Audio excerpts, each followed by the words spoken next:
कबीर साहब एक जगह लिखते हैं कि एक राम दशरथ का बेटा, एक राम है घर घर लेटा, एक राम का सकल पसारा, एक राम सब जग से न्यारा। एक राम है या कई राम है? कई राम है तो कई रामायण भी होंगी।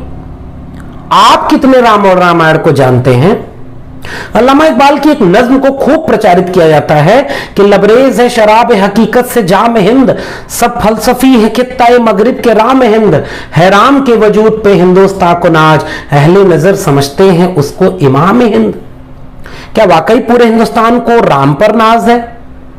या यह भी एक सच है कि इसी भारत देश के अटूट हिस्सों में रावण की पूजा भी होती है, रावण का मंदिर है, रावण को मानने वाले लोग भी हैं। फिर ये पूरा भारत राममय कैसे हुआ? और अगर राम है तो वो कौन से राम है? साहित्य की बात करें तो ए.के. रामानुजन कहते हैं कि 300 किस्म की रामायण है, अलग अलग भाषाओं में अलग अलग राम कथाएं हैं। समाज की बात करें तो जरा आप सोच कर बताइए, आपके घरों में पहली बार रामचरितमानस कब आई? उसका अखंड रामायण पाठ, उस पर रामलीलाओं का मंचन, यह सब कब शुरू हुआ? टीवी आपके यहां कब आई और उस पर जब रामायण सीरियल आने लगा तो उसका समाज से आपके यहां राम की छवि को लेकर कैसे रिश्ता बनता है? राजनीति के राम को आप जानते हैं क्या?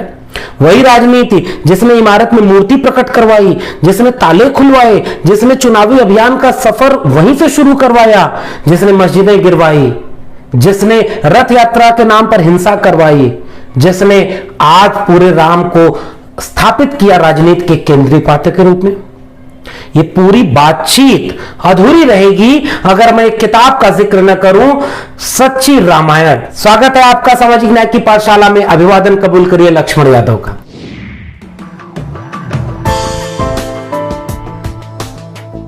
शुरुआत में ही यह बात स्पष्ट कर दूं कि आपको लग सकता है कि इस दौर में सच्ची रामायण जैसी किताब पर बातचीत करने का क्या औचित्य है। तो मैं ये कहना चाहूंगा कि औचित्य इसलिए सबसे ज्यादा है क्योंकि अगर आप एक बेहतर मुकम्मल समाज बनाना चाहते हैं तो उसकी सामाजिक, सांस्कृतिक और मिथकीय जो रूपरेखा है उसको सीधे बातचीत करने में शामिल करना होगा।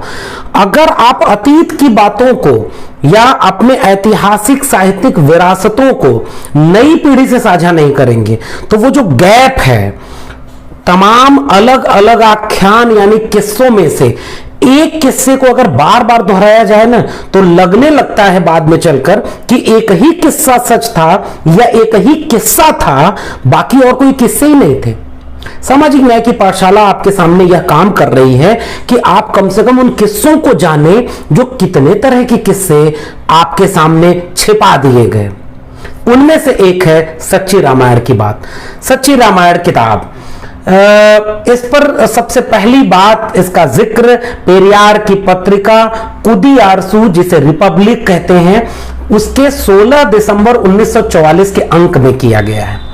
इसका अंग्रेजी अनुवाद द्रविड़ कड़गम पब्लिकेशन ने द रामायण और ट्रू रीडिंग नाम से सन 1959 में प्रकाशित किया था।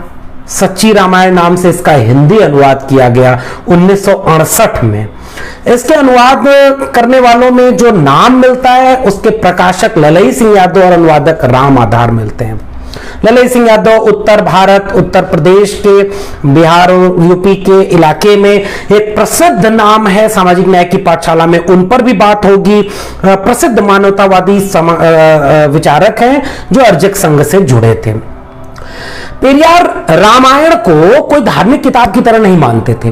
पेरियार का यह मानना था कि राम का चरित्र एक राजनीतिक चरित्र है और रामायण एक राजनीतिक पुस्तक है। पेरियार ने एक काम यह किया कि रामायण को जो जिस नरेशन में बनाया गया उसके लिए उन्होंने कहा कि ब्राह्मणों ने दक्षिणवासी अनार्यों पर उत्तर के आर्यों की विजय और प्रभुत्व को जायज ठहराने के लिए लिखा है।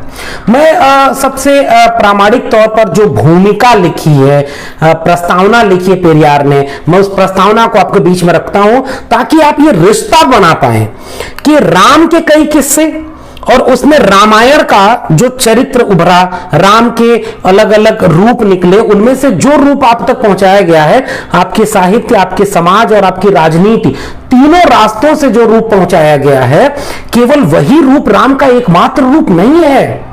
और सारे भारतीयों की आस्था आज भी राम में एक जैसी नहीं है।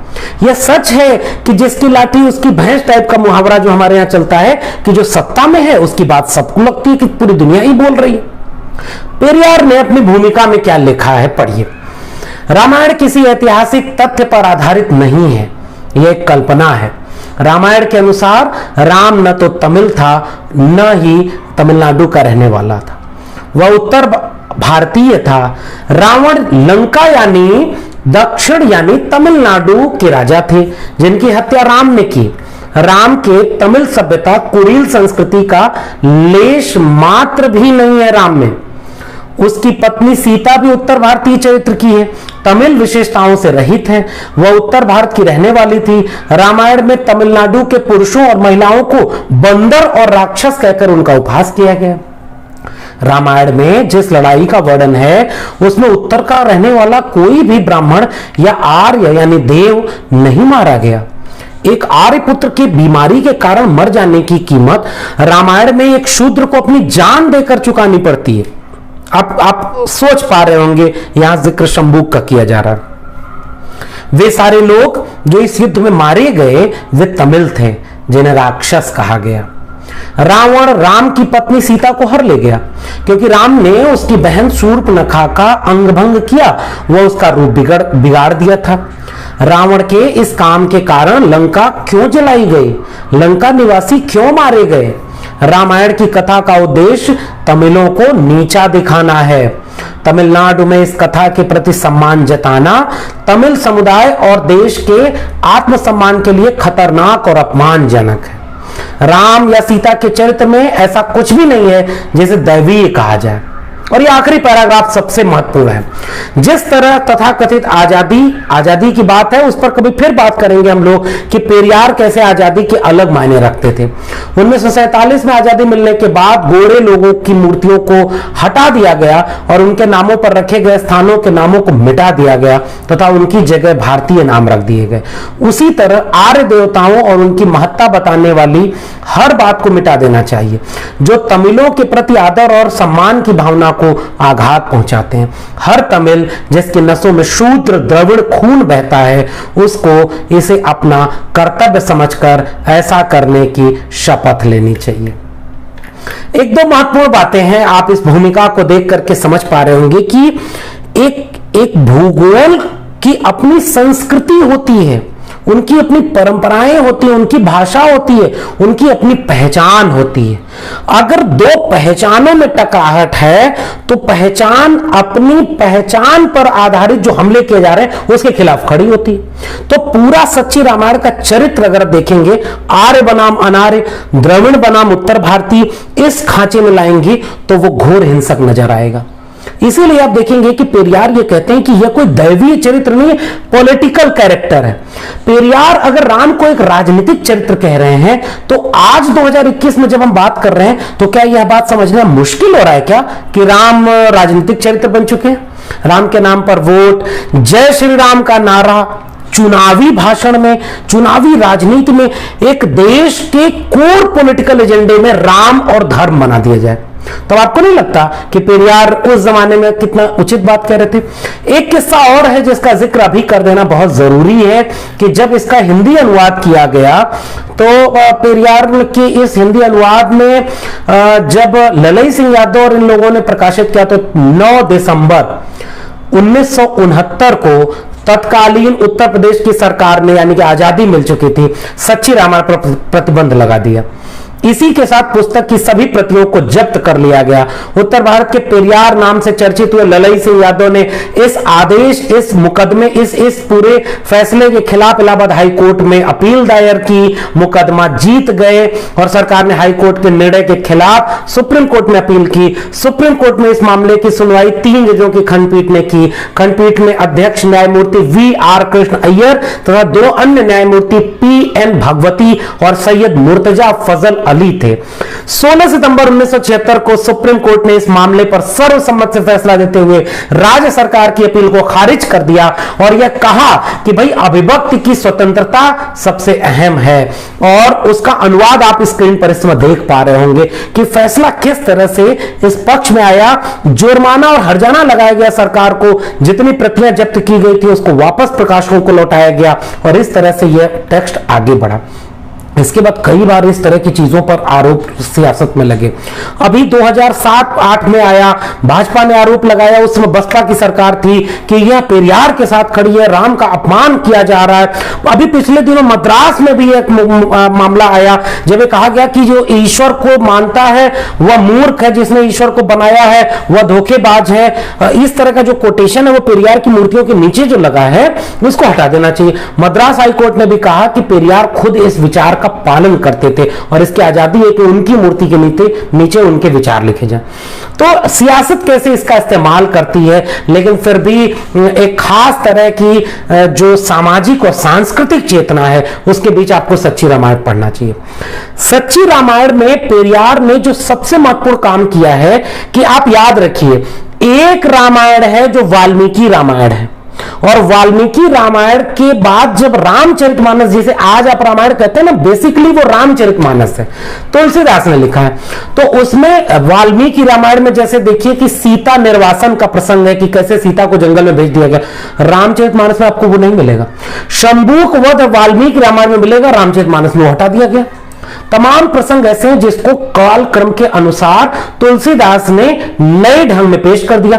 और कभी आपको पढ़ना चाहिए रांगे राघव, राहुल सांकृत्यायन, शिवदान सिंह चौहान, यशपाल, इन सारे लोगों ने रामचरितमानस की कठोर मजम्मत की है।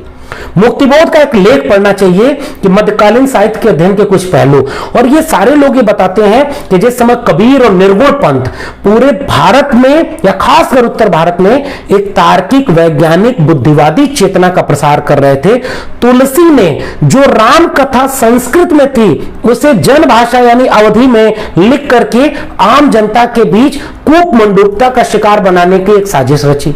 मुक्तिबोध तो यहां तक कहते हैं कि एक प्रगतिशील भक्ति आंदोलन तुलसीदास के बाद खत्म हो गया, क्योंकि सामंत विरोधी मूल्य जिनके खिलाफ ये भक्ति आंदोलन सामंत विरोधी मूल्यों के साथ खड़ा हुआ था, तुलसीदास उन सामंती मूल्य समझौता करते। कभी साहित्य की इस बहस को भी पढ़िएगा, जानना चाहिए आपको। दूसरी बात जो सबसे महत्वपूर्ण है वह जाननी जरूरी है, राजेंद्र यादव का एक लेख भी आपको पढ़ना चाहिए जिसमें वो कहते हैं कि गंगा और रामचरितमानस इन दोनों ने उत्तर भारत में कूप मंडूकता और पाखंड और अवैज्ञानिक चेतना के प्रसार में बहुत महत्वपूर्ण भूमिका निभाई। अब आते हैं रामचरितमानस के कई खंडों यानी राम के कई कथानकों पर। ए के रामानुजन का एक लेख आपको जरूर पढ़ना चाहिए, स्क्रीन पर आपको देख पा रहे होंगे लेख। ए के रामानुजन कहते हैं कि कई प्रकार की रामायण है। कंब रामायण, तुलसी की अपनी रामचरितमानस, बौद्ध रामायण, जैन रामायण, अलग अलग भाषाओं में 300 प्रकार की रामायण आपको देखने को मिलेगी। यह सबसे महत्वपूर्ण बात है।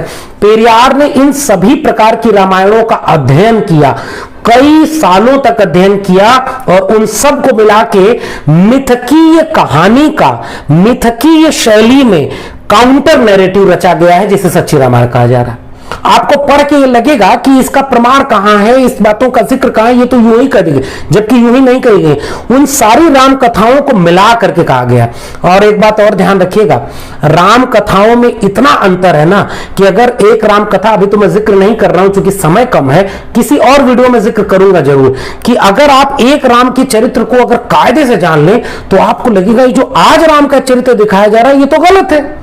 ये बौद्ध रामायण अलग है, जैन रामायण अलग है, कंब रामायण अलग है, तमिल रामायण अलग है, तमाम तरह के रामायण, नेपाली रामायण, इन सारी रामायण का अध्ययन किया पेरियार ने और उसके नाम पर मिथकीय भाषा में, मिथकीय शैली में काउंटर नैरेटिव गढ़ने की किताब का नाम है सच्ची रामायण। अगर आप उसके पूरे पृष्ठभूमि को देखेंगे, सच्ची रामायण की पूरी उस अनुक्रम को देखिए जो आपकी स्क्रीन पर दिख रहा होगा, अनुक्रम में देखिए सच्ची रामायण में सबसे पहले परिचय दिया गया है जहां विस्तार से बताया जाएगा कि इस कथा का चयन कहां से लिया गया।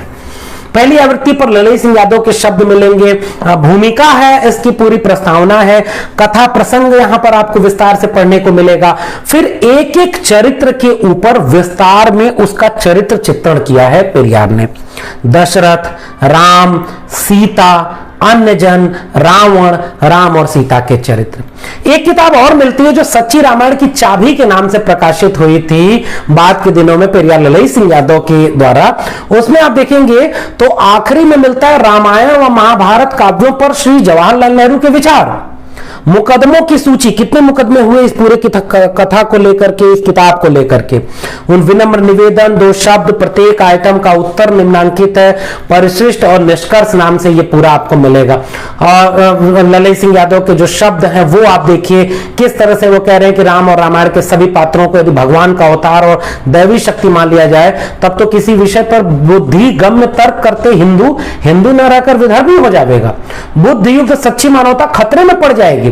अतः केवल मानव मात्र समझकर उनके चरित्रों का विवेचन किया जाए, सच्ची रामायण की शंकाओं का समाधान किया जाता है। और ये जो चाबी लिखी सच्ची रामायण की चाबी, रामचरित्र उपाध्याय कृत रामचरित चिंतामणि, मैथिली शरणगुप्त की साकेत, केदारनाथ मिश्र की कैकेयी, चंद्रिका प्रसाद जिज्ञासु कृत रावण और उनकी लंका, इसके रेफरेंस दिए हैं दूसरे पन्ने पर, आप देख पा रहे होंगे। कामिल बुल के वहां कह रहे हैं कि भाई बानर भालू जो थे ये तो आदिवासी लोग थे, आपने आदिवासियों को राक्षस कहला दिया। इसका देखिए प्रसंग आपको मिल रहा होगा, वाल्मीकि रामायण से प्रसंग लिया है। जी रामदास की the aboriginal tribes in the Ramayana made in India में यह कहा गया है कि कैसे ये ट्राइबल्स थे जिनको राक्षस कहा जा रहा है। जैन रामायणों में जिस जाति कहा जा रहा है कि जिस जाति की ध्वजा पर बंदर का चिन्ह होता है वो बानर जाति कहलाती थी, जैसा कि आजकल रूस देश में की ध्वजा पर रीछ का चिन्ह होने से रशियन बियर्स और अंग्रेजी जाति में शेर का चिन्ह होने से ब्रिटिश लायंस कहते हैं। जैन ग्रंथों की रावण कथा में बानर चिन्ह की ध्वजा मुकुट धारी जाति वानरवंशी कही गई है। इस तरह से जो अलग अलग रेफरेंसेस हैं वहां से लिया है। आप दशरथ के चित्र की बात करेंगे तो आप देखेंगे दशरथ को किस तरह से चरित्र अलग अलग करके बताया गया है। अगर आपको विस्तार में इस किताब को पढ़ना है तो इसके डिस्क्रिप्शन बॉक्स में जाइए, पीडीएफ डाउनलोड करने का लिंक आपको मिलेगा।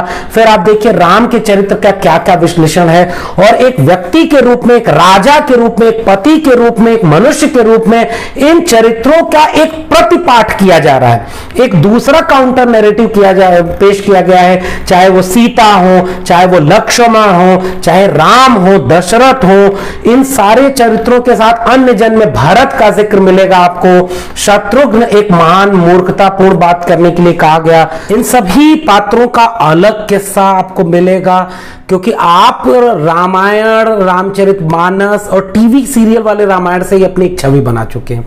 तो सच्ची रामायण इसलिए भी पढ़नी चाहिए कि क्या एक ही मिथकीय चरित्र के कई रूप थे क्या, ये आपको रामायण, सच्ची रामायण किताब पढ़ने को मिलेगा। सबसे खास बात ये कि रावण को लेकर के आपको लगेगा कि वो एकदम नकारात्मक चरित्र का व्यक्ति था, लेकिन रामायण के चरित्र में रावण की बजाय जब आप सच्ची रामायण के चरित्र में रावण देखेंगे तो आपको क्या विशेषताएं दिखने को मिलेंगी। वह एक महान विद्वान था, बहुत बड़ा संत था, वेद शास्त्रों का ज्ञाता था, अपने संबंधियों प्रजा का दयालुता पूर्वक पालन करता था, वीर योद्धा, शक्तिशाली पुरुष, शूरवीर सिपाही, पवित्र आत्मा, परमात्मा का प्रिय पुत्र, वरदानी पुरुष, जैसे क्या क्या। बंगाली रामायण का जिक्र इसी में आपको मिलेगा। तो वहां देखने को मिलेगा बौद्ध धर्म को स्वीकार कर लिया था और एक बहुत वीर पुरुष व्यक्ति था जो रावण ने रण क्षेत्र में मरते समय राम को अपने पास बुलाकर दयालुता के सिद्धांतों तथा राम के द्वारा उसके साथ किए गए छल कपट युद्ध के विषय में उसके कानून बताया था। कीरतवास रामायण में पाते हैं कि रावण सत्यता का उपदेश देता था।